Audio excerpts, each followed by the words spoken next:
Hello, this is Bill. I just want to give you a few helpful hints, hopefully on relative clauses, because they can be difficult to understand initially, especially if you don't realize that the best way to deal with the relative clause is actually to elongate it and to translate it just like you do the main clause, and then you put them together in terms of finding out what its antecedent is. So that the relative clause then is what? Well, relative. In other words, it fits in the sentence, but it's not a main thing. It's not the main clause, which you look for first with the verb, as we'll get to in the next few weeks.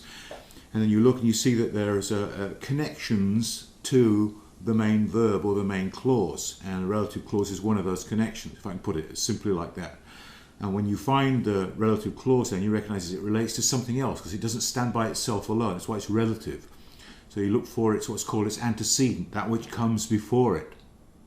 And the antecedent then will agree in number with the relative clause. The relative pronoun will agree in number, and it will agree in gender, but not necessarily in case, because it will have its own case, nominative, accusative, genitive, and dative, and so on, by its placement within the relative sentence, the clause that it's in. And so therefore it can be a bit confusing, because you can look at it and you can see that it doesn't have the same case endings in respect to its antecedent. But that's because it's within its own clause. But it's going to have the same gender and it's going to have the same number, which will help. So you've got the paradigm that you've learned in terms of the relative clause. It goes like a kainos, with the endings, especially the only thing that's really different is the ending in nominative and accusative, singular and plural, neuter, and a, and so forth. So you learn that off, and you recognize, especially with the rough breathing mark, in respect to how it fits within the sentence, as you'll see. So I'll just give you a few examples, but to remember that main thing which I said, that the relative clause then is going to agree with its antecedent, is the relative pronoun in that clause, and it's going to agree with it in number and in gender, but not necessarily in case. For example, I've just put some sentences together. Blepo tous presbyterus hoi akalothusen. Don't worry about the verbs at this point, because the verb we'll deal with that, as I say, in the future. Blepo is basically I see, first person singular. And so I see tous presbyteros, presbyters, it's accusative masculine plural from that standpoint, and therefore it's second declension masculine noun. So I see the elders, and then now notice now we hit the relative clause.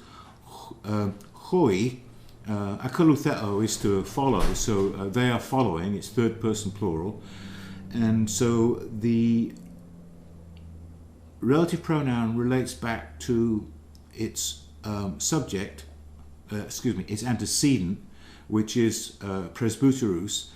I'll be careful there saying subject, because although it's the subject of the relative clause, it's not the subject of the that relates in the sentence, because the presbyterus is not the subject, it's the object. I see what? I see elders. And now the antecedent then is presbyteroi, and hoi, you see, where else could it actually fit?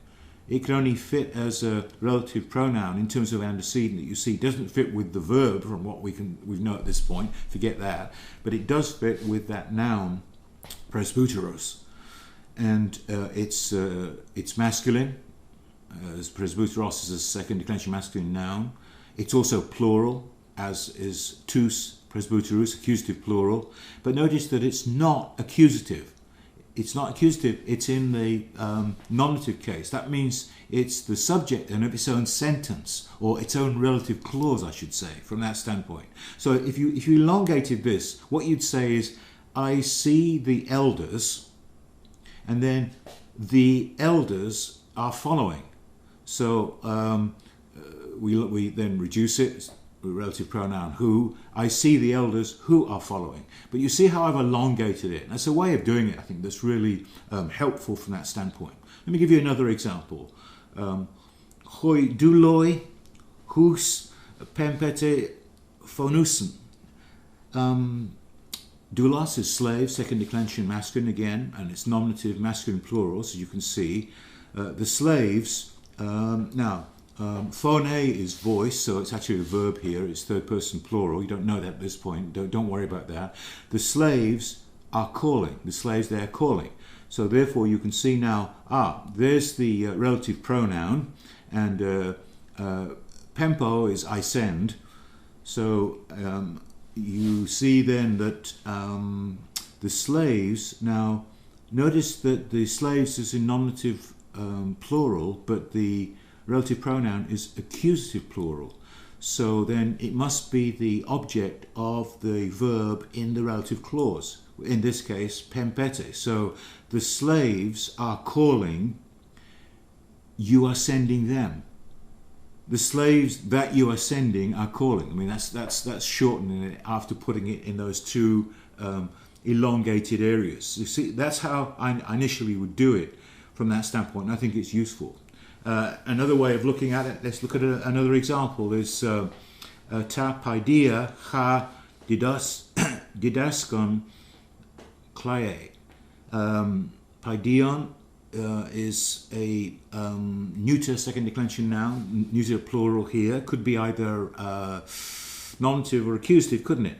But in actual fact, here it's going to be nominative. The children, now kleo is to I weep, so it's they are weeping. Now notice then that the relative pronoun there, didasko, you can work out. If you don't know that, I'm trying to think of, the didache, that's right, the teaching. In other words, it's to teach. I teach didasko. So in this particular case, it's actually a past tense. So the children are weeping. Now, I was teaching them. So in other words, it's the, in that particular sentence, it's an accusative neuter plural. The children are weeping, children being subject, nominative, plural. The relative pronoun is accusative because in the relative clause it fits in terms of its own placement in respect to I was teaching them. And so therefore it must be in accusative plural. So it agrees in number and agrees in gender, but it doesn't agree in case, because paidia is nominative plural, whereas ha, the relative pronoun, is accusative plural. Let me give you one more example. This is from Matthew 10, verse 38 that I got, which I've written down here. Hos hu lambanoi ton stauron autu uk estin anxios. He who does not take up his cross is not worthy. So there's the relative pronoun right at the beginning. And we have lambano is to take, so it's going to be the subject then, so it's going to be the person who, it's nominative, so he who does not, u is a negative particle, so it's used with the indicative verbs, but you don't have to worry about that at this point. So in other words, he who takes up, or does not take up, with u, stauron, ha stauros is a second declension masculine noun, hostauros, cross. Here it's accusative masculine singular, so it's the he who doesn't take up what? The cross, in other words, accusative, it's the object then of the verb. Autu, personal pronoun, of him. He who does not take up his cross, then. Now, here we have to place the antecedent in by itself, and the relative pronoun is not actually there when you think about it, because it's he who does not take up his cross. Now, estin, as you know, takes it's appositional, doesn't take an object, it's a complement. He is not. U is that particle that I've given you, but in front of a vowel that's got a smooth breathing mark, the u changes to uk, and so therefore he is not. Axios is a first, second declension, first and second adjective, declension adjective. So therefore it's going to be ending in the same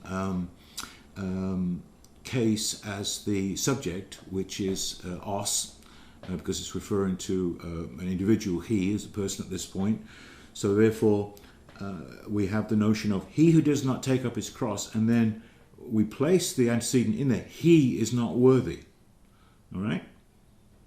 So you could see then that it must be the person who is referred to as the antecedent that relates to the subject of the sentence here, which is he, and yet the personal pronoun is put right at the beginning of that particular sentence. He who does not take up his cross, that one, he, is not worthy. That's a bit more difficult in respect to it in that standpoint, because what really is there, you've got the antecedent of the relative pronoun and it's not expressed there.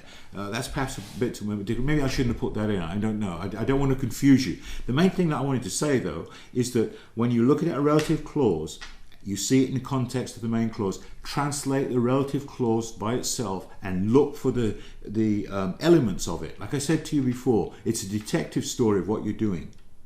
By that is you looking and you're saying, this is the relative pronoun. I see it, that's in there now by itself. So therefore, it must be a relative clause. So you identify with the relative clauses, you look at it, and then you put it in terms of the main clause. What I always do when I translate, we'll get to this point later, is that we look for the main clause first of all, and then we try and then tack into the different elements of the sentence. For example, a relative clause, when you think about it, at this point in our study, would say it's an adjectival clause because it defines the antecedent from that standpoint. It's an adjective. I always think of an adjective as a modifier. It modifies something that's the main, whether it's a noun or whether it's a clause and so on. So that's just, hopefully that gives you a little bit of help in respect to it. I'm having trouble contacting you, and I would like you to contact me in respect to the midterm exam, because there's a couple of you who haven't given me, or haven't found where your exam is. So would you send it to me? And would you send it to me to what you see on the screen, which is wsuch@hotmail.com. All right, thanks.